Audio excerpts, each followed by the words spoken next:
안녕하세요. 절대값TV의 명품 PD 한PD입니다. 금감위원장이 대출금리 상승으로 금융비용이 부담이 커지고 있다.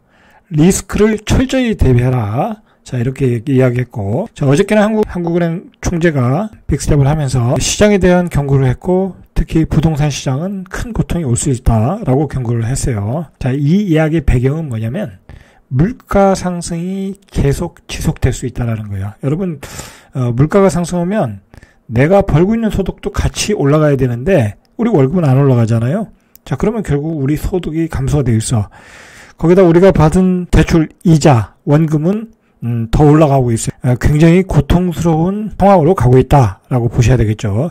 자, 거기에다 지금 미국의 소비자 물가 지수는 계속 8%대를 유지하고 있고, 그리고 미국은 역시 자이언트 스텝을 계속 예고하고 있어요. 금리는 계속 올리겠다라는 얘기죠. 자, 근데 문제는 우리가 생각할 때 예전과 같이 경기가 어려우면 금리를 낮춰가지고 돈을 풀어서 해결할 것이다. 이제 그렇게 생각하면 안 된다라는 거예요. 이제 그런 시대는 지났어요. 이제 IMF 이후부터 2008년 금융위기까지 또는 코로나 위기까지는 그렇게 극복을 했는데, 그렇게 하다 보니까 돈이 너무 많이 풀리다 보니까 우리 세계 경제가 이제는 이제 소비의 경제잖아요. 뭐 신흥국가도 이제 소비도 많이 하고 중국도 소비도 많이 하고 그러다 보니까 돈이 풀리면 인플레이션이 일어나더라는 거야. 결국은 또 인건비가 올라가더라는 거야. 코비드, 기후위기 여러 가지 원인으로 인해서 지정학적 위기의 원인으로서 인건비가 올라가더라는 거야. 그러니까 더 이상 돈을 풀어서는 세계 경제가 예전과 같이 회복이 안 되더라라는 거를 이제 경제 전문가들, 모든 그 정책에 입안하는 사람들이 다 알게 된 거야. 자, 그러니까 당분간이 아니라 앞으로는 이 저물가 시대라는 게 쉽게 오지 않는다라는 이야기예요. 자, 그렇게 볼 때는 단기간에 희망 회로를 돌려서 될 일이 아니라는 얘기예요. 그런 상황을 명확히 알아야 돼요. 지금 여러분들 이런 말에 속으면 안 돼. 예를 들어서 부동산 강사들이나 부동산 전문가라는 사람들이 나와가지고 금리가 피크치고 금리 인하로 돌아갈 것이다 라고 과거의 그 트렌드로 얘기하면 안 돼. 이게 얼마나 길어질지도 모르고 과거와 같이 그렇게 금리 인하를 할 수도 없어. 그리고 금리 인하를 한다는 얘기는 극심하게 경제가 안 좋다는 상황으로 간다는 걸 전제로 이야기해요. 그러니까 그 말을 믿고서 희망회로를 돌리고 집을 사면 안 된다는 얘기야, 제 얘기는. 자, 이런 상황에서 지금 가장 큰 위기를 맞고 있는 사람들이 누구냐면 다주택자들이야. 이번 그 시장 상승 사이클에서 엄청나게 많은 투자자가 많아졌거든요. 자, 그런데 이게 문제는 뭐냐면 지금 전세와 매매가가 동시에 하락을 하면서 이 가을철 전세 거래가 완전히 멈췄다라는 거야. 수요자들 입장에서는 이자를 예측하기가 어려워. 앞으로 금리가 계속으로 올라간다고 하니까 전세 대출을 받아서 더 비싼 집으로 못 이사 가는 거야. 대출을 꺼린다는 거지. 자, 그러니까 역전사가 생기겠죠. 그래가지고 다주택자들이 지금 흑자부도 위기에 몰렸다라는 거야. 흑자부도 위기에. 자, 그래서 얼마 전에 이제 이런 사건이 일어났. 300채 갭 투자한 사람이 호텔에서 죽었죠. 자살했는지 지병으로 죽었는지 모르지만, 자, 이런 사태가 앞으로도 계속해서 벌어질 가능성이 많아요. 이게 갭 투자라는 대부분의 사람들이 잘못 배웠어요. 아주 고수들은 잘해요. 아주 고수들은. 그러나 시장에 약간 늦게 참여했거나 또는 기본기가 없이 그냥 학원에서 갭 투자를 배워가지고 갭 투자를 무리하게 한 사람들이 많거든요. 자, 그런데 생각을 해보세요. 갭 투자라는 게 계속 집의 개수를 늘려간다라는 데 문제가 있거든요. 자기가 감당할 수 있을 정도로 몇 개만 하면은 그거는 문제가 생겨도 자기가 불을 끌 수가 있어. 자, 그러나 이게 갭 투자라는 게 하다 보면 이쪽 지역이 뜨고 또 저쪽 지역이 뜨고 하다 보면 계속 개수를 늘려가는 거야. 그땐 또 마치 전세 가격이 올라가. 그러면 그 전세 가격이 올라간 격으로 집을 계속 늘려. 자, 그러다 보면 이 갭 투자가 투자 기간이 길어지잖아요. 그죠? 투자 기간이 길어지면서 개수가 늘어나는 거야. 자, 그런데 갭 투자의 위험성이 갭 투자의 위험성이 뭐냐면 두 가지 위험이 있어요. 투자 기간이 길어지면 위험한 거예요. 투자 기간이 길어지면. 왜냐면 그 사이에 어떠한 시장의 변동성이 생길지 모르거든. 응? 어느 지역에서 어떤 역전세 현상이 일어날지 모르거든. 항상 상승기라고 해도 역전세는 일어나는 거거든요. 한두 번은. 자, 이제 거기에서 당하는 거야. 올라갈 때는 집값이 올라가니까 나는 개수를 늘릴수록 내 자산은 계속해서 늘어나니까 그렇게 해서 몇십억 간 사람들이 있잖아요. 근데 어떻게 되냐고. 지난 사이클에서도 이렇게 무리하게 갭 투자를 하다 보면 대부분의 사람들이 망한 사람들이 많아요. 자, 그건 뭐냐면 계속 시장의 변동성은 커지는데 이 갭 투자의 투자 기간이 길어지면서 개수를 늘려가다 보면 그러한 위기에 봉착하게 된다라는 거야. 실제로 이 갭 투자라는 걸 함부로 하시면 안 되는 거야. 함부로 하시면 안 된다. 제가 여기서 갭 투자의 어떤 고수들의 방법을 이야기할 수는 있어요. 근데 그거는 어울리지 않는 얘기 같고, 프로그램에. 자, 그만큼 갭 투자라는 게 위험한 거야. 그러니까 이 부동산 강사들도 잘하는 강사들은 이런 갭 투자를 잘 안 해요. 무리하게 안 한다는 거야. 자기의 자본에 맞게 하지 절대 무리하게 하지 않아. 그러나 그 초보 강사들, 강사도 초보급들이 있어요. 이번 시장에서 초반에 돈 벌어가지고 그 미천을 가지고 강의하시는 분들이 있다니까. 그런 분들은 또 무리하게 해. 그러다가 학원생들하고 같이 망해 나중에. 그리고 시장에서 사라지는 거야.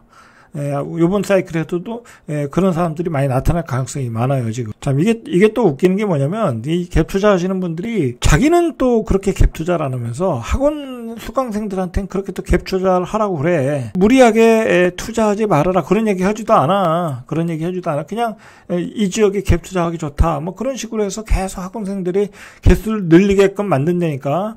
자, 요즘이 가장 어떻게 보면 위험한 시기야. 학원 가서 강사들한테 잘못된 갭 투자를 배워가지고 초보자들이 무리하게 갭 투자 하는 경우가 요즘에 많다라는 거야. 여러분, 그렇게 하면 이건 패가망신이 아니라 자신의 목숨도 잃을 수 있어. 나중에 생각해 보세요. 몇십 채 샀는데 그게 다 부도났어. 그럼 몇 억이 부도나는 거야. 그러면 그 회복이 안 된다니까. 이 갭 투자라는 게 이 부채를 가지고 자꾸 미수로 지르는 거야. 주식을 미수로 지르면 어떻게 되겠어요? 폭락하면 그 반대매매 나가잖아. 마찬가지다. 갭 투자도 부채를 가지고 무리하게 지르다가 결국은 다 날리고 경매로 다 날리게 되는 거야. 투자 기간이 길어지면 길어질수록 결국은 변동성의 위험에 처할 수밖에 없는 거죠. 왜 그러냐면 시장이 계속 상승기로 가다 보면 공급 물량이 계속 나오잖아. 집값이 올라가고. 그러니까 계속 짓는단 말이야. 심지어는 여러분들이 착각하고 계신 게 뭐냐면 강사들이 입주 물량을 계산할 때 그냥 아파트 입주 물량만 계산하는 거야. 신규 입주 물량만 계산하는 거야. 거기에는 뭐가 안 들어가냐면 빌라, 도시형 생활주택, 그다음에 생활형 숙박시설, 오피스텔 그런 게 안 들어가는 거야. 결국은 시장이 금리가 올라가고 사람들이 실질소득이 감소하면 아파트 살다가 빌라로도 가고 빌라 살다가 오피스텔로 가고 도시형 생활주택으로 가거든. 그러니까 공급이 모자르질 않다니까. 따지고 보면 한번 상승기가 지나고 나면 공급이 모자르지가 않아. 어떠한 형태의 주택들이라도 계속 시장에 공급이 됐거든. 그렇지 않겠습니까? 시장이 좋다는데 물이 들어오는데 왜 빌라업자들이 빌라를 안 짓겠냐고. 왜 생활형 숙박시설을 안 짓겠냐고. 그죠? 그래서 공급이 모자르지 않는 거야. 결국은 금리까지 올라가니까 그렇게 주거의 하향화를 하다 보니까 아파트의 전세가 안 나가는 현상이 나오는 거야. 왜 검단이 2억까지 떨어지고 양주 욕종이 2억 이하로 떨어졌겠어요. 자, 그래서 지금 갭 투자 하신 분들이 흑자부도 상태가 나겠는 거야. 흑자부도. 자, 강남도 지금 수억씩 떨어지고 있어요. 강남도 떨어지면 전세 가격이 2억 3억이야. 떨어지고 있다. 그리고 마포 같은 경우도 1년 만에 지금 3억이 떨어졌대. 마포도. 여러분, 이거 갭 투자하신 분은 어떻게 되겠어? 3억을 메꿔줘야 되는 거야. 그럼 3억을 메꿔주려면 어떻게 되겠어? 내가 가지고 있는 아파트를 팔아야 되겠죠? 그러면 지방에 있는 아파트를 팔아야 되겠지. 근데 지금 지방에 있는 아파트가 2019년도 가격까지 떨어졌어. 그러면 이거 산 사람들 손해보고 팔아야 된다는 거야. 결국은 손해보고 판다니까. 지금 이제 금매로 날리는 것들, 나오는 것들은 다 갭 투자하신 분들 손해보고 파는 거야. 그동안 세금 많이 냈지. 그 다음에 또 손해보고 팔지. 예? 이래저래 손해를 보고 있는 거야. 이게 이 갭 투자라는 게 일종의 모래성 같다니까. 자, 오직하면 목동 같은 데가 전세가 굉장히 수요가 많잖아요. 여기도 문의가 떨어졌다라는 거야. 자, 14일 한국부동산원의 주간 아파트 동향에 따르면 이달 둘째 주 10월 10일 전국 평균 전세 가격이 0.25 하락했다는 거야. 이게 전국적인 하락 현상이 나온다는 건 그만큼 금리 인상 효과가 크다라는 거지. 그렇게 봐야 되겠죠. 자, 통계 작성 이래 최대폭 하락이야. 자, 그러니까 지금 다주택자들이 얼마나 곤란한 상황에 처해 있나를 우리가 알 수 있고, 이제 흑자 부도가 날 가능성이 많아요. 이제 연말로 갈수록, 내년으로 갈수록 물건이 쏟아져 나오는 거야, 그냥. 거기다가 지금 그 아파트를 사겠다는 그 심리, 매수 심리도 완전히 폭락이야. 서울 아파트 매수 심리가 23주째, 노도강 같은 경우는 70선이 붕괴 직전이야, 지금.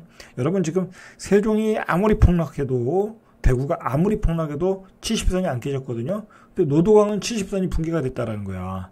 자, 지금 서울 아파트 매매 수급 지수가 76.9야, 평균. 자, 인천이 77.7. 인천도 지금 폭락 중이거든요. 자, 근데 그럼에도 불구하고 77이야. 수도권이 전체적으로 79.4인데 노도강은 70선이 붕괴를 눈앞에 두고 있다. 그러니까 노도강이 얼마나 이게 심각한 상황인지를 우리가 알 수 있죠.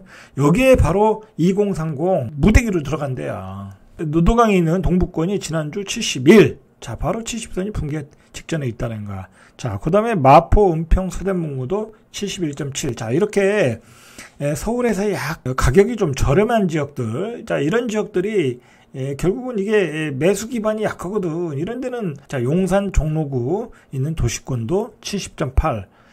이거 심각한 상황이죠. 자, 이거 서울에, 강남, 송파 이런 지역 빼고는 대부분이 지금 70선 붕괴를 앞두고 있다는 거예요. 지금 그러니까 도심의 문제, 아파트의 가격의 문제가 뭐냐면, 금매가 나오는데, 금매는 가끔 거래되는데, 이제 그 금매도 거래가 안 돼.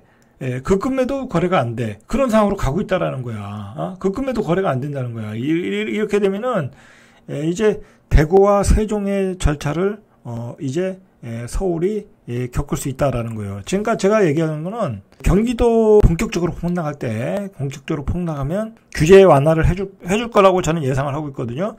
경기도에. 그럼 경기도에 규제 완화를 해주면 분양권이 우수수 풀린단 말이야. 그러면 이제 경기도는 가격이 더 떨어진단 말이야. 그러면서 서울에 이제 그나마 있는 매수세도 이제 경기도 쪽으로 가겠죠. 왜냐면 경기도가 아파트 가격이 지금 가격에서 더 폭락할 가능성이 높으니까, 그러면 서울의 아파트는 이제 매수가 완전히 멸종되는 거야. 그러면서 서울 도심의 아파트는 떨어질 가능성이 있다라는 거야. 그 저번 시간에 한 얘기가 그 얘기예요. 얼마나 지금 그 노도강이 심각하냐면, 노원구 상계동의 우방 아파트 전용 8사가 지난달 8사가 6억 이하로 갔어요. 이거 이 정도면 많이 빠진 거예요. 6억 선. 왜냐면 지난해 8억 5천, 2억 5천 정도가 빠진 거죠. 2억 5천 정도가 빠졌다. 노도강이 이렇게 빠지고 있다라는 거예요. 자, 근데 이게 이제 문제가 뭐냐면, 이제 이렇게 하고 이게 금매겠지, 그렇게 생각을 하고 사람들이 더 높은 호가에 내놓는 거야. 근데 이 가격에도 안 산다는 거야, 이제 문제는. 이 가격에도 안 산다는 거야. 왜냐면 이런 데는 매수 기반이 약하거든. 그동안 샀던 사람들이 다 빚내가지고 영끌해서 샀던 사람들이잖아. 이제 그럴 사람이 없다니까. 이번 시장의 버블이 얼마나 극심했나를 이 아파트의 사례에서 자, 이게 도시형 생활주택이에요. 도시형 생활주택인데, 반포에 진 도시형 생활주택인데, 입주 예정자의 40%가 계약 해지를 고려하고 있다는 거야. 자, 서초구 반포동의 더샵 반포 리버파크. 강해 보이나 보죠. 자, 입주 예정 기간이 9월 26일인데, 이미 지난 거지. 근데 현재 입주율이 20%래. 그래서 입주 예정자 협회에서 자체 설문조사 해보니까 잔금을 치르지 못하겠다라는 거야. 그래서 40% 이상이 이 계약 해지를 고려하고 있다라는 거야. 자, 이게 왜 그러냐면, 이게 도시형 생활주택이고 15억이 넘거든요, 분양가가. 그러니까 대출이 안 나오잖아. 그리고 전세 가격은 또 그렇게 안 나오잖아. 투자로 샀거든? 그러니까 대출도 안 나오지, 전세 금액도 생각만큼 안 나오지. 그러니까 잔금을 못 내고 있는 거야, 지금. 이게 이 사람들이 이 시행사에서 전용 4구, 이건 한 20평 정도, 140채 정도 되는 그런 그 단지인데, 이게 분양가가 얼마였냐면 17억에서 18억, 3.3제곱미터당 한 10만원 빠지는 8천만원이. 근데 당시에 반포동 레미안 그 원베일리, 여기가 굉장히 인기 있는 아파트였는데, 여기 3.3제곱미터당 굉장히 비싸다고 했는데도 불구하고 5,273만원이야. 근데 도시형 생활주택을 10만원 빠지는 8천만원에 한 거야. 자, 이것도 또 올라간다고 이게 다 완판이 됐어. 인간의 탐욕과 시행사의 탐욕이 만나가지고 결국은 이런 해프닝을 만들게 된 거죠. 자, 이런 게 바로 슈퍼 버블의 증거다라는 거예요. 이거, 자, 요즘 하도 임대차 시장에서 임차인을 못 구하니까 오히려 임차인이 갑이 됐고 임대인이 을이 됐다라는 2억을 가전을 얹어줘도 세입자가 안 들어온다. 이건 시장에 임대차 시장의 생태계가 깨졌다라는 거야. 자, 수도권에 이어서 서울까지 역전세난이 일어나고 있다. 이게 어디서 일어나냐? 입주하는 아파트들, 신축 아파트들. 자, 신축 아파트들은 전세 가격이 비싸거든요. 8억, 9억, 뭐 7억, 뭐 그렇게 하거든. 근데 지금 6%에서 한 8% 금리에 7억, 8억 빌려가지고 전세 살 사람들이 그렇게 많잖아요. 생각보다. 자, 그러니까 잔금을 못 내니까 이렇게 가전도 얹혀주고 에어컨도 주고 하는데도 임차인을 못 구하고 있다. 자, 이래서 다주택자들은 사면초가에 몰려있다라는 거예요. 요즘 입주 청소는 기본이고 에어컨, 가전을 넣어주는 조건을 걸고 있다는 거예요. 자, 요즘 이 서울 도심도 문제지만 양주, 옥정, 검단, 신도시 이런 아파트에서 검단 같은 데 한 2억, 양주, 옥정 같은 경우는 2억 이하 그냥 매물이 그냥 쏟아지고 있어요.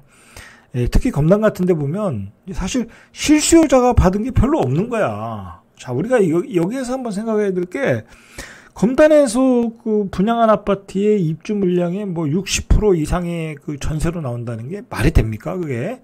그러면 그 10채 중에 6채는 다 투자로 들어갔다는 얘기야. 검단만의 문제가 아니라는 거야. 이건 뭐 다른 지역도 뭐 지방광역시도 뭐 문제고 서울 도심도 문제고 신축 아파트들을 다 투자로 샀다는 거야. 분양권을 샀든지 투자로 분양을 받았든지.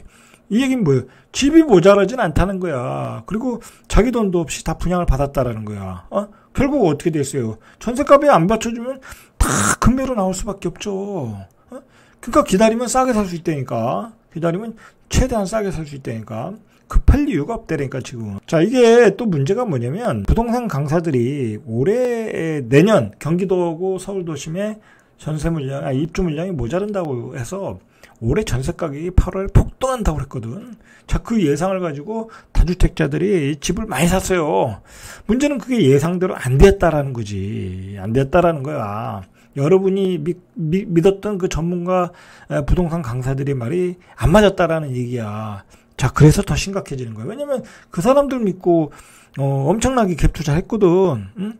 자, 그 후유증이 나타난다라는 거야. 그리고 여러분들 꼭 생각하셔야 될 게 저금리 현상에서는 매매 가격에만 거품이 있다라는 게 아니야. 전세 가격에도 거품이 있더라니까.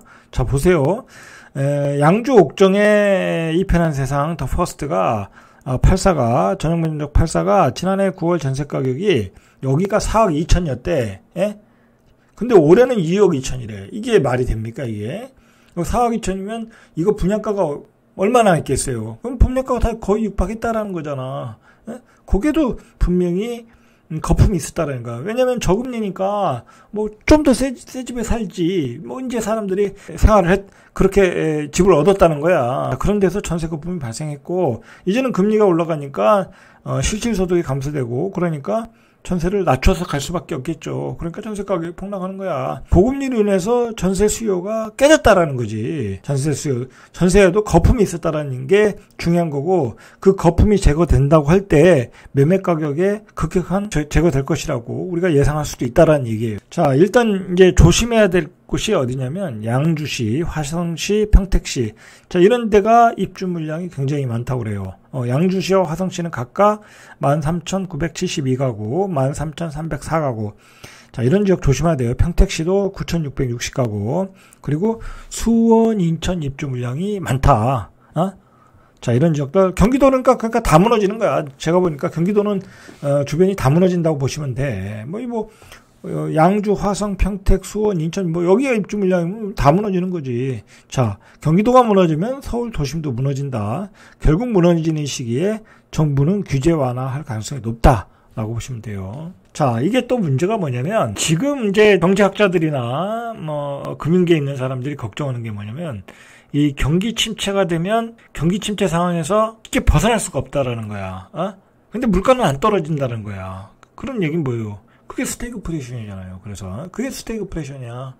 자, JP 모건의 대표가 미국과 세계 경제가 내년 중반 모두 침체에 빠질 가능성이 있다면서 이는 심각한 일이다. 미국도 앞으로 6개월에서 9개월 경기 침체에 빠질 가능성이 많으며 인플레이션을 잡는 것이 스태그플레이션보다 낫다고 밝혔다. 자, 이게 뭐예요? 인플레이션이라도 잡아야지. 인플레이션도 못 잡으면 스태그플레이션이 온다는 거잖아요. 근데 지금 인플레이션을 잡기는 어려울 거라는 거야. 물가도 내려갈 가능성이 별로 없다고 그러거든요. 전문가들 이야기로는. 자, 그리고 우리의 그 생활 물가, 근원 물가, 의료비, 교통비, 식료품비, 이런 것들이 내려가겠냐고. 한 번 올라간 서비스 요금들이 내려가겠냐고. 안 내려갈 거라는 거야. 이런 추세가 되면 결국 우리는 소비를 줄일 수밖에 없다라는 거야. 그죠?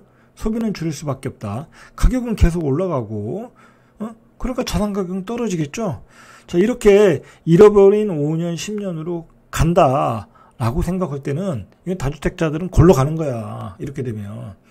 다주택자들 입장에서는 지금 한 내년 정도 나아지겠지. 그렇게 해피하게 생각을 하고 있지만, 예전에 희망회로처럼, 공급부장 모자르면 올라가겠지. 그렇게 생각하는 것은 굉장히 위험한 생각이야. 그렇게 해서 요번에 망한 거 아니에요. 공급 물량이 모자르진 않다니까. 사람들이 쓸 돈이 없으면 그냥 그 자리에 주저앉는다니까. 아니면 외곽으로 나가든지 아니면 빌라로 가든지 그렇게 된다니까. 그리고 경기 침체 스태그플레이션으로 가면 자산을 살 수요가 자체가 없어져. 수요가 없어지는데 뭔 의미가 있겠어. 자, 그렇게 보셔야 돼. 예전에 그런 이론적인 틀을 가지고 앞으로 시장도 대처하면 힘든 상황이 될 수 있다. 자, 이상 절대값TV의 명품 PD 한 PD였습니다.